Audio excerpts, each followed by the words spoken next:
powered by nuclear energy.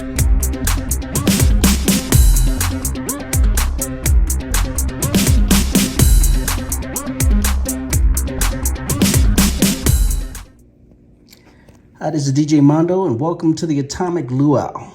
We are back with an update on the saga of the MIDI mappings of the Gemini PMX 20 performance mixer.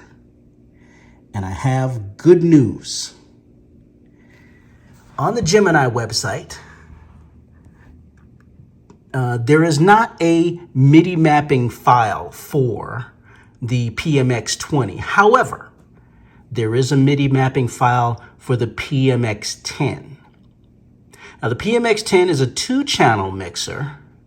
However, it has mostly all of the same controls as the PMX 20, with the exception of controls for the C and D channels. You get the controls for A and B, but you don't get the MIDI mappings for C and D. So you ask yourself, how are you going to use those C and D channels? Well, what you do and this is for the software for Traktor, for Native Instruments Traktor, which is the software that I'm primarily concerned with. They include a copy of like Virtual DJ LE with the mixer itself, but I'm not going to learn new software, and I've never used Virtual DJ. So being a Traktor guy, I want to get the MIDI mappings for that. But the good news is that once you get the MIDI mappings for the PMX 10 installed, all you have to do is copy the settings for the A and B channels to the C and D channels. And that's really easy in the software.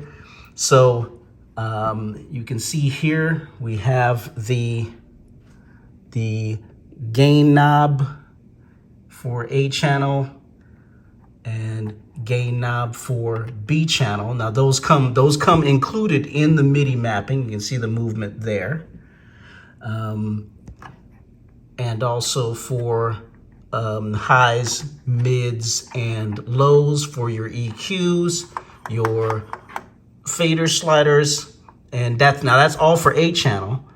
And you get the same for the B channel. But again, in the MIDI mappings, all you have to do is copy those over to the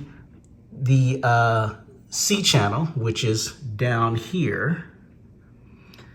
And again, all of those controls are now mapped.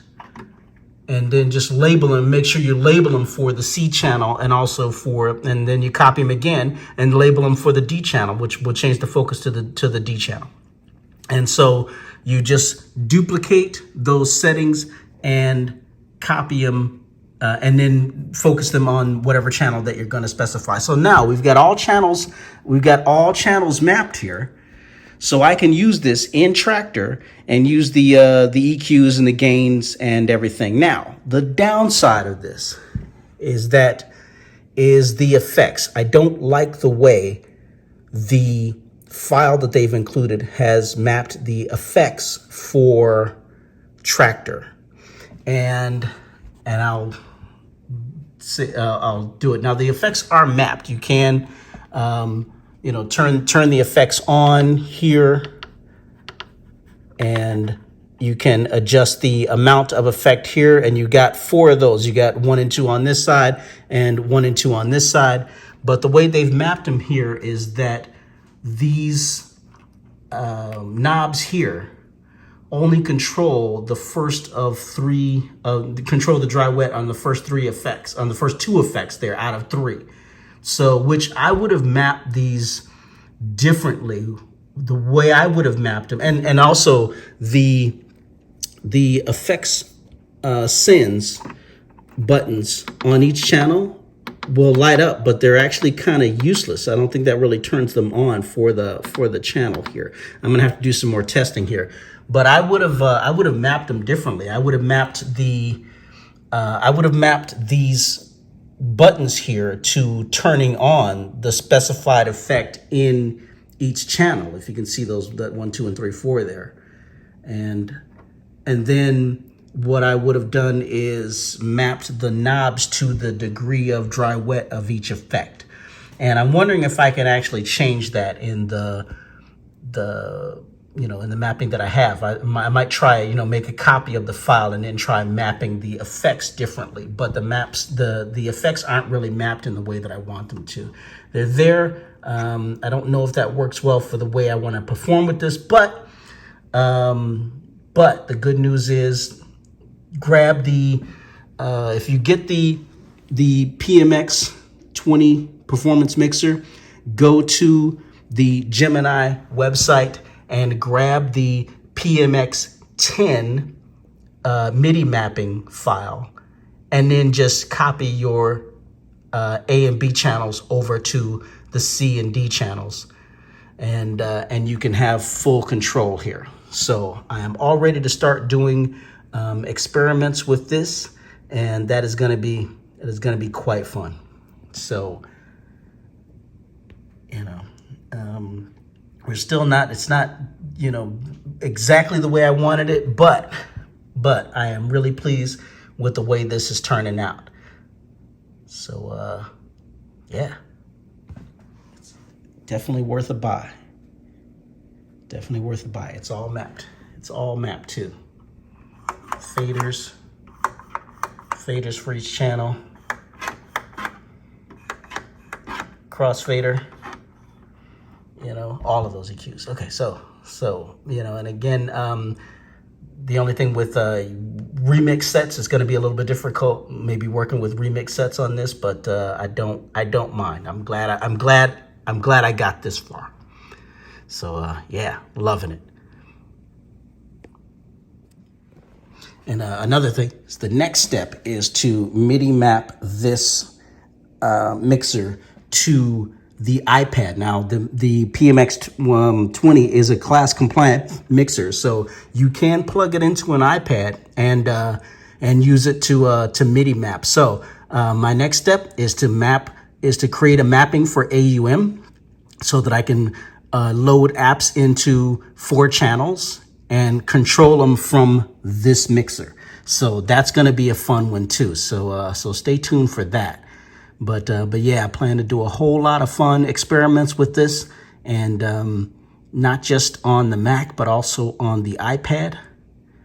So let's see what we can do with the with a class compliant mixer and a minimal mobile mobile mixing platform. That's gonna be quite fun.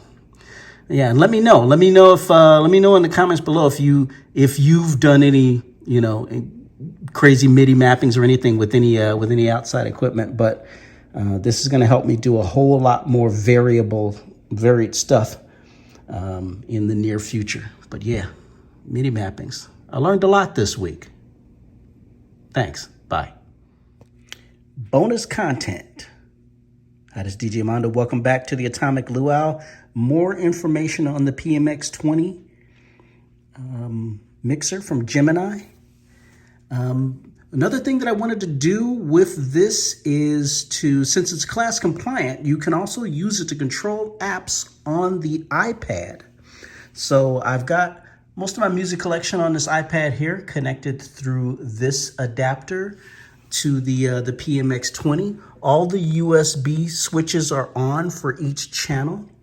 And the output, this app on the iPad is called AUM. Now, AUM is it's a DAW. It doesn't look like a DAW, but what you can do is you can load other audio apps into it, and you can also play and record through here, and AUM will record these as tracks, and then you can output those tracks. And I like to take those tracks and use them in Ableton later, and you can add effects to them and things like that. But the cool thing about this is that since the PMX 20 is USB and class compliant, the iPad sees them as a hardware output source. So you can actually choose each channel on here and send the output from the apps on AUM to the mixer right here. And the cool thing about this is that you can also MIDI map the items here. So right now I'm MIDI mapping this first slider to this app in AUM. So once those nodes at the top are loaded up with music apps, and you get those going, you can control the output through here through MIDI maps. And then that secondary node right there is you can load in effects for each channel. So I'm gonna have a whole lot of fun with this.